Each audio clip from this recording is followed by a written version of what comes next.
She thought she'd found the perfect shortcut, a life of wealth, luxury, and power wrapped neatly in a husband who adored her. The plan was simple: play the part, wait it out, and leave with everything she ever dreamed of. But when the time comes to cash in, she learns that the game she thought she was winning has rules she never saw coming. Hello family, welcome to Storytime with Imzi. Please subscribe and like, it means the world to us. Also share this video to your friends and loved ones and turn on post notifications so you don't miss future videos from us. Thank you as you do so. Sit back and relax as we dive into the story.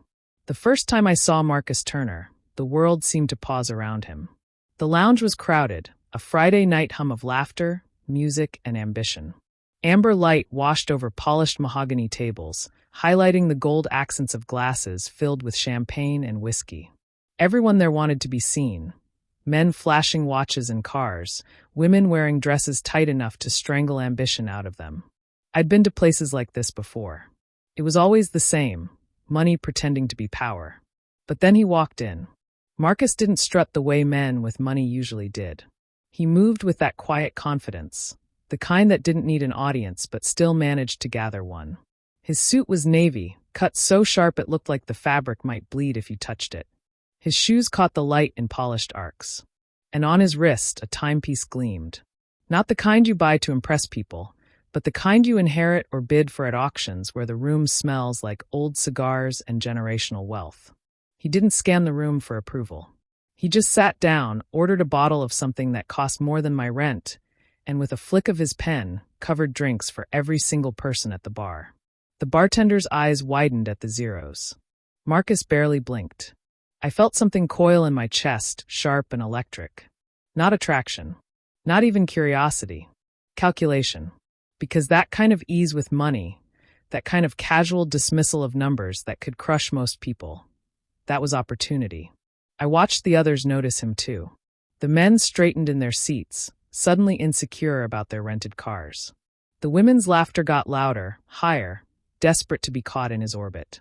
I didn't need to be loud. I didn't need to chase. When his eyes finally lifted and met mine across the room, I was already waiting. I tilted my head slightly, let the corner of my lips curve into a smile. Not too wide, just enough. Enough to say, I see you. And you should want me to see you. He held my gaze, steady, curious, like he wasn't used to being looked at that way. Men like him expected hunger, awe, gratitude. I gave him none of that. Just interest, measured, patient, a game already in motion. My friends chattered on beside me, but I barely heard them. I was already thinking ahead. He wasn't bad-looking, that helped. A strong jaw softened by a kind smile, eyes with a warmth that could fool anyone into believing he cared. But it wasn't his face that mattered to me. It was what came with it. The tailored suit, the signature on that receipt, the way he carried the weight of wealth like it was a second skin. And that night, in the low glow of that lounge, I smiled at Marcus Turner not because I wanted him, but because I wanted everything that came with him. And I was going to get it. Marcus swept me into his life the way a wave swallows the shore, fast, powerful, and impossible to resist. It started with flowers, the kind of arrangements that needed their own delivery van. Then came dinners at restaurants where the menus had no prices, where the waiters addressed him by name and pulled out chairs like he was royalty. Within months, it was weekends in Miami, Paris, Dubai. I stopped bothering to unpack my suitcase because we were always on the move, gliding from one luxury to another like it was as natural as breathing. He adored me. Truly, painfully adored me. He said I was different, that I made him feel alive again. That before me, his life was just numbers and contracts and boardrooms. But with me it was laughter and color and purpose. I let him believe it.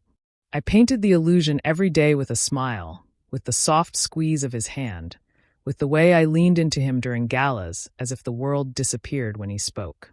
I was his dream, and he had no idea I was only pretending. It wasn't hard, not really.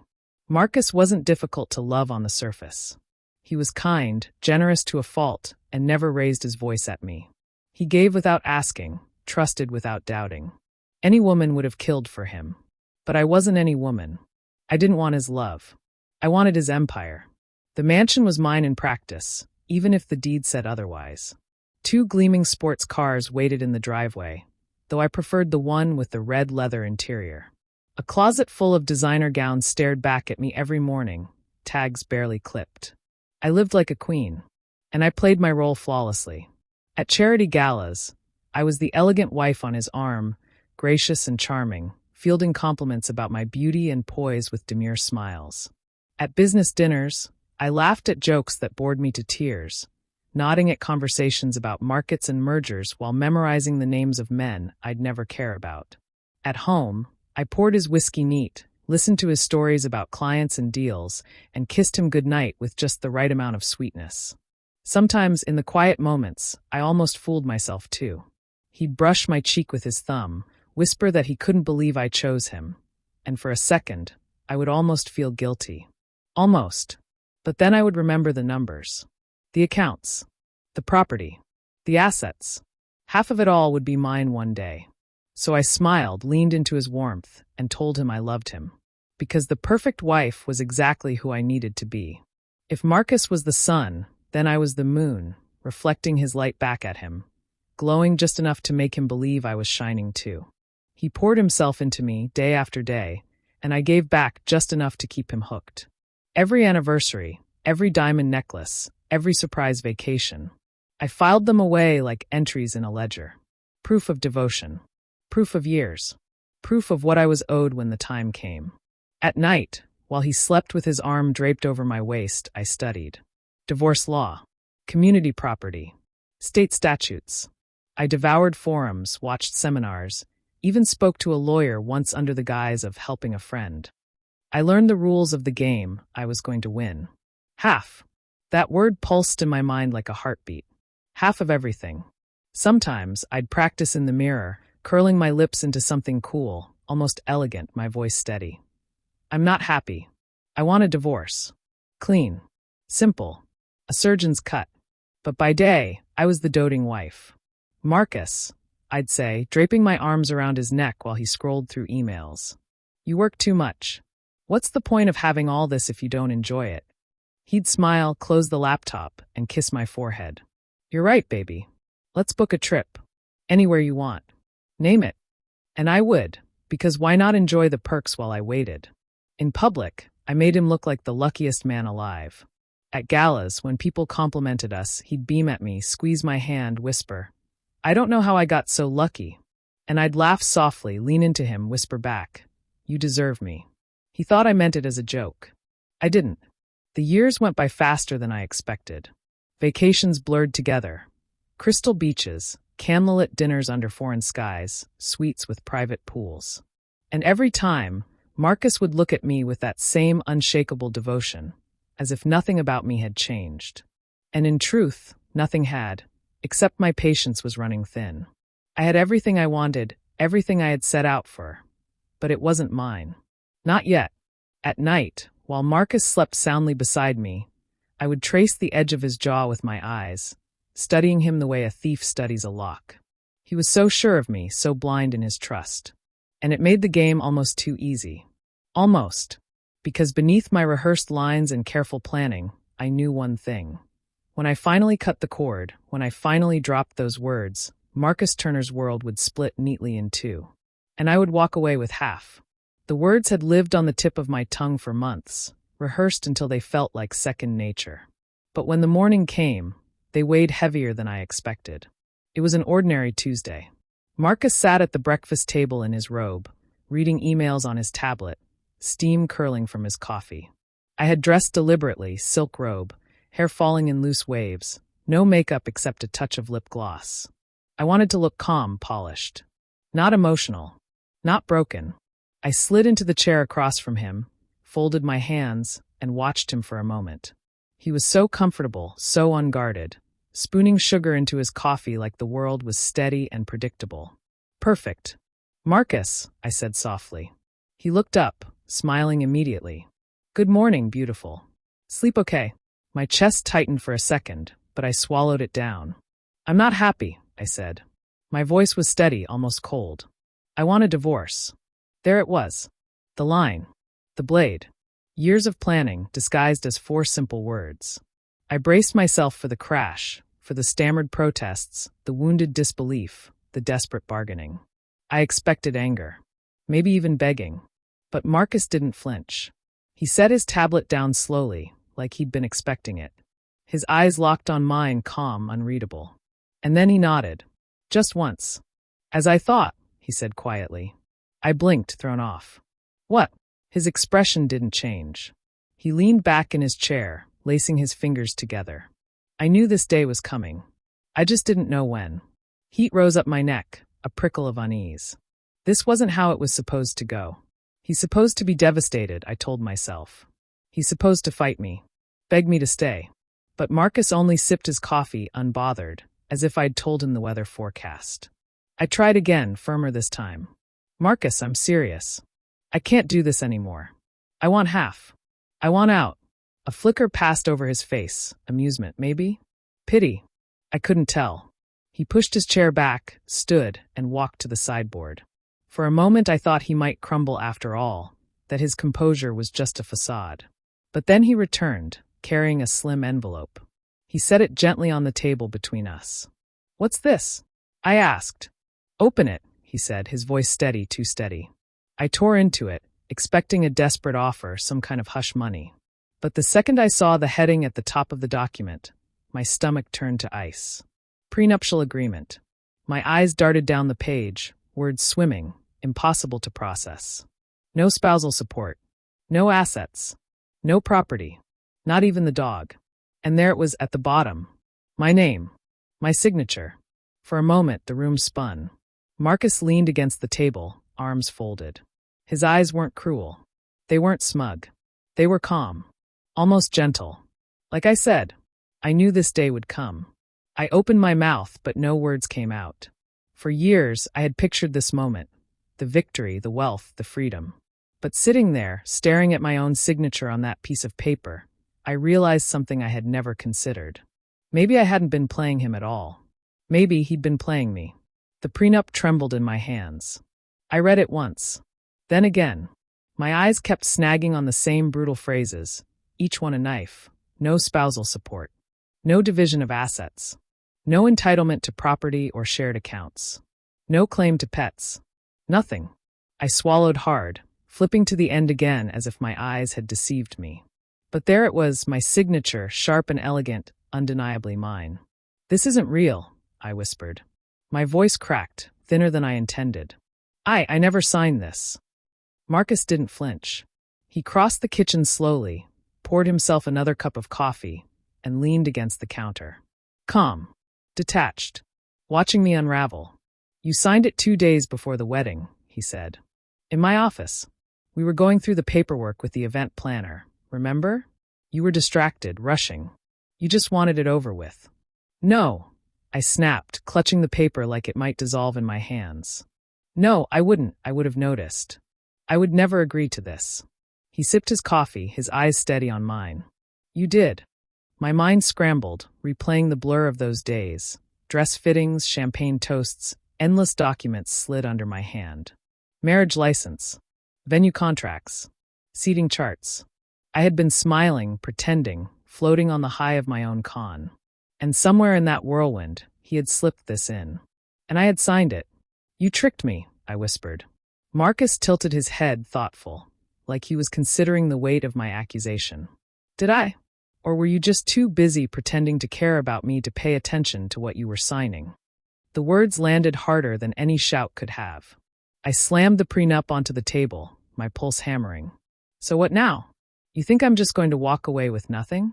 After all these years? After everything I gave you? Gave me? He let out a low laugh, not cruel, but almost sad. You gave me what you thought I wanted. Smiles, kisses, affection on command.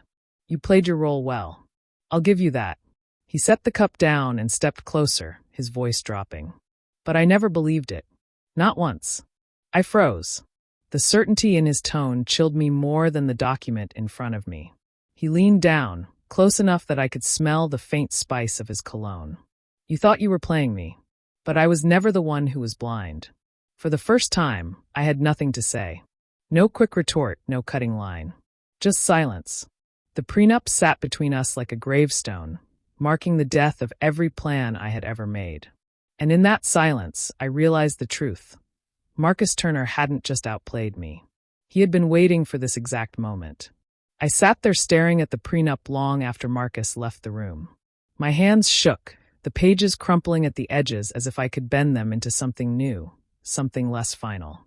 But no matter how many times I looked, the words never changed. Ironclad. No support. No assets. No property. Nothing. The house around me, the marble floors, the chandeliers, the walls lined with art, none of it was mine. The sports cars gleaming in the driveway weren't mine. Even the dog that followed me from room to room, not mine. I pressed my palms into my eyes until stars burst in the darkness, trying to remember, trying to see the moment it happened. The champagne flutes, the dress fittings, the endless stream of papers handed to me, one after another.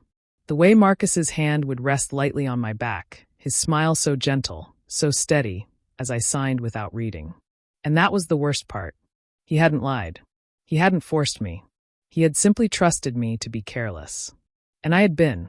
The realization sliced through me like ice. Every smile I had given him, every kiss, every whispered, "I love you." I thought they were weapons, tools. But they had meant nothing. He had seen through them. He had known. From the very beginning, he had been playing me. I pushed back from the table, pacing the kitchen in frantic circles. My bare feet slapped against the cold tile. Years, I thought. Years wasted on a plan that was doomed before it even began. The image of myself in the mirror flashed in my mind, practicing the words, so smug, so certain. I want a divorce. And all this time, Marcus had been waiting for me to say it. I gripped the counter, nails digging into the stone. My reflection in the dark window looked foreign. Wild eyes, clenched jaw, hair slipping loose. The perfect wife's mask had cracked, and underneath was something raw, desperate. I wanted to scream, to smash the glass, to burn the prenup, to claw back the years I had handed him. But what good would it do? The law was on his side. The paper was binding. My signature was inked in black, undeniable. When Marcus returned, I spun on him, voice sharp. Why? Why go through all of this? If you knew, if you saw through me, why marry me at all? He looked at me for a long moment, his expression unreadable. Then he said softly, because everyone shows their true self, eventually. I just had to wait. And with that, he left me standing in the silence, trembling, the truth settling over me like a shroud. I thought I had been patient. But Marcus Turner, he had outweighted me. I packed at night. The house was too quiet, every sound magnified. The zip of the suitcase, the hangers clattering as I yanked clothes from the closet, the hollow thud of shoes tossed into the pile. Each item felt smaller than I remembered, reduced from luxury to fabric and leather, as if their worth vanished the moment I realized they weren't mine. I tried to be careful, to fold, to organize. But by the third dress I stopped pretending. I stuffed everything in as fast as I could, clothes wrinkling, shoes mismatched. My hands shook with every movement. The life I had built was crumbling in front of me, and the only pieces I was allowed to take were whatever I could fit into 2 suitcases. When I wheeled them down the grand staircase, Marcus was waiting in the foyer. He wasn't gloating. He wasn't smirking. He wasn't angry. He simply stood there, arms crossed loosely over his chest, his robe hanging open over a plain t-shirt and sweatpants. Calm. Quiet. Like a man watching the inevitable finally unfold. I stopped halfway down the stairs, glaring at him. You won't even fight me? I spat. Not even a little? His gaze didn't waver. What's there to fight for? The words stung more than if he'd shouted. More than if he'd mocked me. At the bottom of the stairs, I paused, my suitcases heavy in my hands. I wanted him to look broken, wanted him to regret letting me go, wanted something to prove that I had mattered. But all I saw in his face was resignation. After all these years, I whispered, my throat tight. After everything. He cut me off gently. After all these years, you never loved me. And I always knew. I froze. The honesty in his voice felt like a blade twisting in my chest. For the first time in our marriage, I had nothing left to say. I opened the door. The night air rushed in, cool and indifferent, carrying none of the warmth of the life I had pretended to build here. I stepped out, dragging my suitcases behind me, the sound of their wheels scratching against the stone walkway. I didn't look back. I couldn't. But I felt his eyes on me, steady, unshaken, until the door clicked shut and cut me off from everything I thought I had won. No mansion, no cars, no alimony. Just me, 2 suitcases, and the crushing realization that in the end, Marcus Turner hadn't just outplayed me. He had let me trap myself. The first few weeks were a blur. A cheap extended stay hotel. Takeout containers stacked on the nightstand. Clothes spilling out of the suitcases I hadn't bothered to unpack. The silence pressed in on me, heavier than any guilt, heavier than any regret. I thought maybe Marcus would call. Maybe he'd miss me. Maybe once the emptiness of the house set in, he'd realize what he'd lost and offer me something, anything, to come back. But the phone never rang. Instead, the whispers started. At first, it was a headline in a business magazine I picked up at the gas station. Turner Investments doubles portfolio growth in record quarter. His picture was on the cover, tailored suit, that same calm smile. He didn't look like a man grieving a failed marriage. He looked lighter. Then came the whispers from friends of friends, from old gala acquaintances who still moved in his world. Marcus had someone new. Her name floated around, always spoken with admiration. Elise. A woman with her own thriving career, sharp as glass, elegant without trying. I saw a photo once, Marcus at a fundraiser, Elise's hand resting easily on his arm. They looked right together, like 2 pieces cut from the same expensive stone. The sight of it nearly buckled my knees. He wasn't lonely. He wasn't broken. He wasn't even angry. He had already rebuilt. Already replaced me. And that was when it hit me, the cruelest twist of all. Marcus hadn't just survived me. He had planned for me. He had built a fortress before I ever stepped into his life, knowing exactly what I was. He had let me play my game, let me wear my mask, let me believe I was in control. And when the moment came, he revealed just how powerless I had been all along. I wasn't his weakness. I was his insurance. Every smile I faked, every kiss I staged, every carefully plotted move, all of it had only confirmed what he already knew. That I was never in it for him. That I was predictable. And in the end, the man I thought I was playing had used my greed as his greatest weapon. I had walked into the game believing I was the queen. But Marcus Turner, he had always known I was just a pawn.